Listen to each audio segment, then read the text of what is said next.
పాత రోజుల్లో ఈ రోజుల్లో ఉన్నట్టుగా మనకి ప్రతి వస్తువు పక్కనే దొరికే రోజులు కావవి.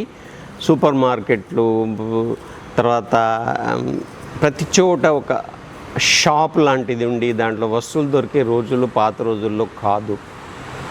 పాత రోజుల్లో ఒక పెద్ద ఊర్లో సంత జరిగేది, ఫేర్.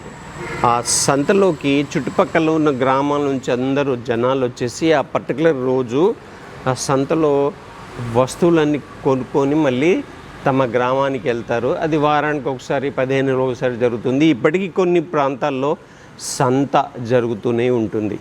అయితే ఒక ఊరి నుంచి ఉదయము 2 అక్క చెల్లెళ్ళు ఆ సంతకొచ్చి, ఇది ఎప్పుడంటే మే నెలలో మంచి ఎండలో, తీవ్రమైన ఎండలో, ఆ సమయంలో ఆ సంతకొచ్చి వస్తువులు కొని ఇంటికి వెళ్ళేసరికి దారిలో 12-1 గంట అయిపోద్ది. ఆ పెద్ద అక్కయ్యకి చెప్పులు ఉండవు, గొడుగు ఉండదు.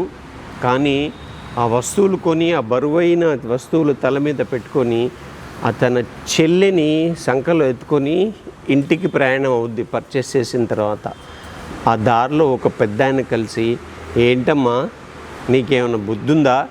అంత బరువు, కాళ్ళకు చెప్పులు లేవు, బగబగ మండుతుంది, తల మీద గొడుగుడు లేదు, ఆ చెల్లిని దించేస్తే ఏమవుద్ది, ఆవిడగా నడుస్తుంది కదా అని అన్నప్పుడు ఆ అక్క చెప్పిన మాట వింటే గెస్ చేయండి ఏం చెప్పేసి ఉంటుందో. ఆ అక్క ఒక చిన్న విషయం చెప్తుంది. ఆ విషయం మన జీవితాన్ని మార్చగలదు. ఏమన్నారు తెలుసండి అక్క? ఇది నా చెల్లి, ఇది నా చెల్లి, దీన్ని దించితే దీనికి ఏమన్నా బాధ అవుతే ఆ బాధ నాకు కూడా అవుతుంది. ఇది నా బాధ్యత. ఎంత కష్టమైనా సరే కానీ నేను మా చెల్లిని దించను, ఇలాగే ఇంటికి చేరుతాను. ఈ స్టోరీ ద్వారా మనకు తెలిసిన గొప్ప సాఫ్ట్ స్కిల్ ఏంటంటే రెస్పాన్సిబిలిటీ, బాధ్యత. నాది అనుకున్నప్పుడు కష్టం ఉండదు. మీరు కూడా చూడండి, ఇష్టపడితే కష్టం ఉండదు. ఇది నా చెల్లి నాకు ఇష్టం కాబట్టి, నా బాధ్యత కాబట్టి ఎంత కష్టమైనా మోస్తాను. మనము దీన్ని డైలీ లైఫ్లో రిలేట్ చేయవచ్చు. జాబ్ దగ్గర కానీ, ఫ్యామిలీ రెస్పాన్సిబిలిటీస్ దగ్గర కానీ, పిల్లల్ని పోషించటం కానీ, రిలేషన్షిప్ని మెయింటైన్ చేయటం కానీ.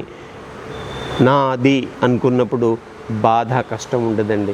ఇలాంటి మంచి సాఫ్ట్ స్కిల్స్ కోసం మా వీడియోస్ చూడండి. మీరు కనెక్ట్ అవుతే మీరు మీ ఫ్రెండ్స్కి షేర్ చేయండి, లైక్ చేయండి. తప్పనిసరిగా మరి మీరేమనుకుంటున్నారో నేను చెప్పింది కామెంట్స్లో తప్పనిసరిగా రాయండి. మీ కామెంట్స్ కోసం నేను చూస్తుంటాను.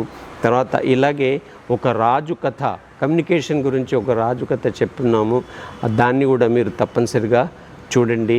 చాలా మంచి కథ, మిస్ చేయకండి.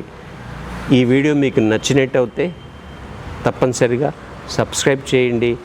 బెల్ ఐకాన్ని నొక్కటం మాత్రం మర్చిపోకండి. మళ్ళీ కలుద్దాం. Thank you.